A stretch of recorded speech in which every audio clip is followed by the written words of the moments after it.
Hello friends, आज हम पढ़ेंगे computation of taxable income of an individual. एक इंडिविजुअल की टैक्सेबल इनकम जो है वो किस तरीके से कैलकुलेट की जाती है। टैक्सेबल इनकम का मतलब होता है वो इनकम जिसके ऊपर उसको टैक्स पे करना है। कुछ मैं बातें आपको ब्रीफ में बताऊंगा जिससे कि आपको थोड़ा सा एक आइडिया हो सके कि हमारी कौन सी ऐसी इनकम होती है जिस इनकम के ऊपर हम टैक्स कंप्यूट करते हैं और वो किस स्टेप के थ्रू की जाती है। यहाँ पे जो हम बात करेंगे वो पूरी तरह से नॉन एग्रीकल्चर इनकम की बात करेंगे। इसमें एग्रीकल्चर इनकम इंक्लूड नहीं है। वो लोग जो सैलरीड हैं, वो लोग जो अपना बिजनेस करते हैं, वो लोग जो रेंटल इनकम अर्न करते हैं, प्रॉपर्टी कैपिटल गेन से अर्न करते हैं। कैपिटल गेन का मतलब प्रॉपर्टी सेल और परचेज में जो गेन होता है उससे जो वो अर्न करते हैं, या शेयर्स सेल परचेज से वो अर्न जो करते हैं, गोल्ड सिल्वर सेल करने से जो वो अर्न करते हैं, और इनकम फ्रॉम अदर सोर्सेज जिसमें dividend, interest income, lottery income, royalty income और अदर इनकम्स आती हैं। तो बेसिकली हम नॉन एग्रीकल्चर इनकम्स की बात कर रहे हैं और हम ये समझने की कोशिश करेंगे कि कैसे हमारी इनकम कैलकुलेट की जाती है। देखिए क्या होता है, कोई भी एक इंडिविजुअल, सबसे पहले हम उसकी इनकम जो भी होती है पूरे ईयर में उसको कंप्यूट करते हैं। हमारा जो फाइनेंशियल ईयर होता है, हमारा जो ईयर हम फॉलो करते हैं, वो ईयर, जैसे सपोज आज जो हम जो भी टैक्स पे करेंगे वो हम अपने प्रीवियस ईयर के ऊपर करते हैं। हमारा ईयर जो है वो 1 अप्रैल से स्टार्ट होके 31 मार्च को एंड होता है। तो आज यदि हम ईयर 2021 में हैं तो हम जो कंप्यूटेशन करेंगे वो हम लास्ट ईयर की कंप्यूटेशन करेंगे, जो हमने 1 अप्रैल 2020 से लेके 31 मार्च 2021 के बीच में अर्न करी है। तो जो हमारा प्रीवियस ईयर है 2020-21, ये प्रीवियस ईयर की कंप्यूटेशन हम करते हैं, और जिस ईयर में हम करते हैं वो हमारा असेसमेंट ईयर कहलाता है। वो असेसमेंट ईयर हो जाएगा 2021-22। हमने आज असेस करा, आज हम कौन से फाइनेंशियल ईयर में हैं, 1 अप्रैल 2021 से नया फाइनेंशियल ईयर स्टार्ट हो गया है जो अगले साल जाके 31 मार्च में खत्म होगा। इस ईयर में हम कंप्यूटेशन कर रहे हैं। कंप्यूटेशन मतलब हम असेस कर रहे हैं कि हमने कितना कमाया, कब कमाया। पिछले साल 1 अप्रैल 2020 से लेके 31 मार्च 2021 तक हमने कितनी इनकम कमाई, उस पूरे एक साल का असेसमेंट हम करंट ईयर में करेंगे। तो जिस ईयर में हम वो इनकम कैलकुलेट करते हैं कि हमने पिछले साल में कितना कमाया, उसको हम असेसमेंट ईयर बोलते हैं। हमारा प्रीवियस ईयर जो बीता हुआ साल, असेसमेंट ईयर जो करंट चल रहा है। हम कौन सी इनकम कैलकुलेट करते हैं, जो हमने पिछले साल कमाई। कौन कौन सी इनकम कमाई, हमने इनकम फ्रॉम सैलरी कमाई, उसके बाद हमने income from business and profession से जितना इनकम कमाया, हमने इनकम फ्रॉम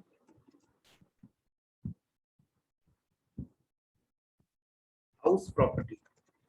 हाउस प्रॉपर्टी से मेरा मतलब है रेंटल इनकम से, चाहे वो कमर्शियल हो या रेसिडेंशियल हो, किराए की इनकम। घर बेचने की बात नहीं कर रहे हम। हाउस प्रॉपर्टी से हमारा मतलब है रेंटल इनकम से।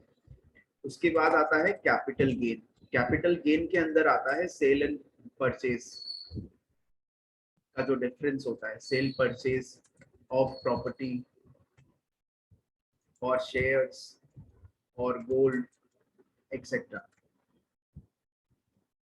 और जो इनकम इन चारों में नहीं आती वो आती है इनकम फ्रॉम अदर सोर्सेस में। हमने इंडिविजुअल वीडियोस भी कवर करे हैं जिसमें हमने इंडिविजुअल हेड्स को समझा है कि इनकम फ्रॉम बिजनेस प्रोफेशन क्या होता है, कैपिटल गेन क्या होता है, अदर सोर्सेस क्या होता है। इस तरह से हम समझ चुके हैं। तो एक इंडिविजुअल जो है वो हो सकता है जॉब कर रहा हो, और जॉब के साथ साथ उसने अपनी एक प्रॉपर्टी बनाई है जिसमें उसने किराए पे दे रखा हो, तो उसको रेंटल इनकम वहां से भी आ रही है। और उसका एक घर और था और वो उसको सेल कर देता है तो उस पर भी वो कुछ अर्न करता है। वो बैंक में अपना मनी रखता है तो बैंक उसे इंटरेस्ट देता है उस मनी पे। उसने किसी कंपनी के शेयर्स खरीदे हुए हैं तो उसको डिविडेंड मिल रहा है वहां से। तो एक इंडिविजुअल जो है ना वो मिक्स इनकम अर्न करता है। कई अलग अलग सोर्सेस से वो इनकम अर्न करता है।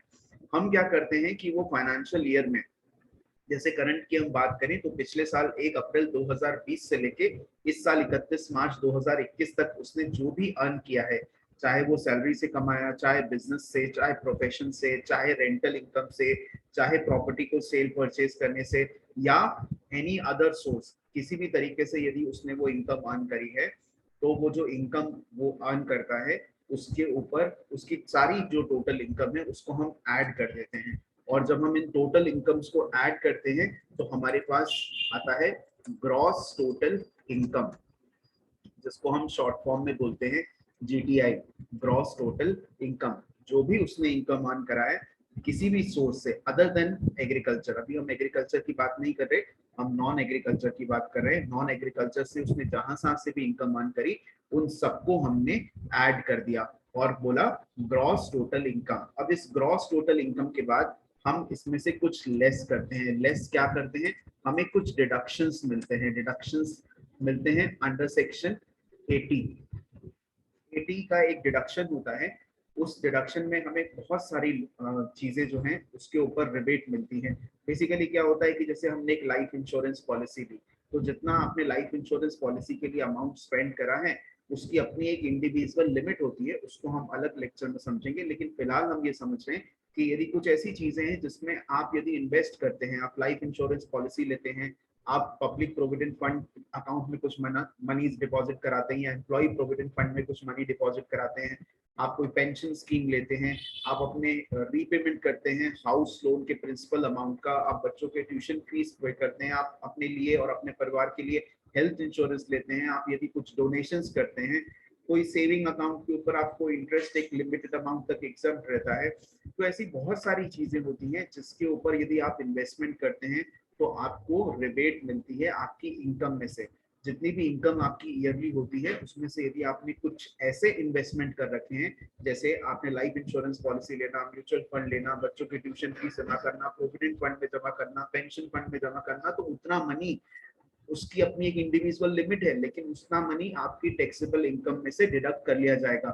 सपोज आपका 10 लाख रुपए का इनकम है और उसमें से 1 लाख रुपए का आपने लाइफ इंश्योरेंस पॉलिसी ले रखा है, 25,000 रुपए का आपने मेडिकल इंश्योरेंस ले रखा है, और 25,000 रुपए का आपने टैक्स सेविंग 5 साल की जो एफडी होती है वो करा रखी है। तो इस तरह से टोटल 1,50,000 रुपीज आपकी जो टैक्सेबल ग्रॉस टोटल इनकम आई थी उसमें से हम माइनस कर देंगे। तो 10 लाख में से 1,50,000 माइनस करने के बाद 8,50,000 हमारी इनकम आएगी, वो हमारी टोटल इनकम कहलाएगी। जो डिडक्शन के बाद हमारी इनकम मिलती है वो हमारी टोटल इनकम होती है, और इसके ऊपर टैक्स कंप्यूट किया जाता है। इस इनकम के ऊपर फिर टैक्स कैलकुलेट किया जाता है कि अब देखा जाए कि ये पर्सन जो है वो कितना टैक्स पे करेगा। तो हमें ये समझना है कि जो भी हम इनकम अर्न करते हैं पिछले साल में 1 अप्रैल से लेके 31 मार्च के बीच में, उस इनकम के ऊपर हम लोग टैक्स कंप्यूट करते हैं। वो जो टैक्स कंप्यूट करते हैं उसमें हमारी सारी इनकम अदर देन एग्रीकल्चर, जो भी नॉन एग्रीकल्चर इनकम है, अलग अलग हेड्स में salary, capital gain, house rental income, उन सबको हम ऐड करते हैं, उसको बोलते हैं ग्रॉस टोटल इनकम। उसमें से हम डिडक्शंस माइनस करते हैं, जो डिडक्शंस जो हमने कहीं इन्वेस्टमेंट्स करें जो गवर्नमेंट ने हमें अलाउ कर रखे हैं, माइनस करने के बाद जो इनकम आती है उसको हम टोटल इनकम बोलते हैं, और उस टोटल इनकम के ऊपर फिर आगे जाके टैक्स कंप्यूट किया जाता है। कई बार हमारी इनकम इतनी हायर होती है कि हम उस असेसमेंट ईयर से पहले ही उसका एडवांस पेमेंट भी कर देते हैं। पिछले साल जो 1 अप्रैल से स्टार्ट हुआ है और इस साल 31 मार्च को खत्म हो रहा है, कई बार हमारा इनकम लेवल काफी ज्यादा होता है, तो हम पहले से एडवांस में भी टैक्स डिपॉजिट कर देते हैं। तो हम उस समय भी असेस कर लेते हैं कि इस ईयर में हमारी एक्सपेक्टेड इनकम इतनी है और ये हमारा टैक्स बनेगा, तो हम उसको एडवांस में पेमेंट कर देते हैं। तो ये दोनों चीजें पॉसिबल होती हैं। जो सैलरी वर्कर होते हैं उनकी अब सैलरी में से टैक्स डिडक्ट होता जाता है और फरवरी मार्च आते आते फिर उसका पूरा एडजस्टमेंट कर लिया जाता है। जो बिजनेस पर्सन हैं छोटे, वो अपना पूरा जो इनकम है जो भी वो अर्न करते हैं उसके बाद जो भी टाइम पीरियड मिलता है रिटर्न फाइल करने का, उसके अंदर वो रिटर्न फाइल करके दे देते हैं। पर हमें ये समझना है कि हमारे इनकम का जो कंप्यूटेशन है वो किस टाइम पीरियड के बीच में हो रहा है, 1 अप्रैल से लेकर 31 मार्च, और जो भी हमारी इनकम है उसको हमने ऐड करा, उसको हमने बोला ग्रॉस टोटल इनकम। उसमें से हमने डिडक्शंस माइनस करे। डिडक्शंस वो चीजें हैं जो गवर्नमेंट हमें अलाउ कर रही है, जिससे हमारी इनकम जो भी बनती है उसमें से हमें कुछ ना कुछ रिबेट मिल जाता है, और हमारी जो भी इनकम है उसमें से वो माइनस करने के बाद जो नेट इनकम हमारे पास आती है, जिसको हम टोटल इनकम बोलते हैं, उसके ऊपर फिर टैक्स कंप्यूटेशन करना स्टार्ट होता है। आगे की वीडियोस में हम समझेंगे कि डिडक्शंस कौन कौन से होते हैं, पर उससे पहले आपको ये समझाना था कि हम कंप्यूटेशन कैसे करते हैं। तो thank you very much. Hope ये लेक्चर आपको वर्क किया होगा, कुछ काम आएगा। आप अगेन मैं वही बात कहूंगा कि थोड़ा थोड़ा रोज पढ़िए, रोज रिवाइज करिए और मुस्कुराते रहिए। Thank you very much.